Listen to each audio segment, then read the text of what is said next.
Good morning mga people out there, nagising na at good night sa mga taong tulog pa. Morning routine na naman tayo mga best. Walang sawang pag-a-arrange kada umaga na lang, ganito ang happening ng ating buhay. Nililigpit ko kasi to tuwing gabi kasi pag hindi mo to niligpit, yung mga mousy dyan, alas lang ginawa kundi papaking yung mga pasyente. Siyempre, dahil tayo naman nakakaintindi, so tayo na lang yung mag-a-adjust. So, ganun man talaga ang life, buhay-buhay, diba? So, share ko nga lang pala sa inyo mga guys. Alam nyo ba, nung simulang nagtitinda ako ng ito, maliit na tindahan, hindi na ako nawawala ng piso. So, yun nga guys, no, dati nagsimula lang ako sa pakonti-konti hanggang yung nirolling-rolling ko lang hanggang sa dumami. Actually, sa pagtitinda, hindi ko naman iniisip na yung benta kundi yung meron kaming mahuhugot pag wala kaming makain dito sa bahay. Wala lang, kasi malaking tindahan kaya tinda na rin ako dito kasi nakakapagod pag pumunta ka ba dun sa malayo. Yung sa akin lang, kung may bibili, okay. Kung walang bibili, okay lang din kasi nandito naman kami na gumagamit ng mga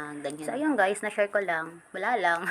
Trip ko lang magsalita-salita dito kasi maagang-maga pa naman. Wala pa akong balak na maggalaw-galaw dun sa garden ko mamaya na.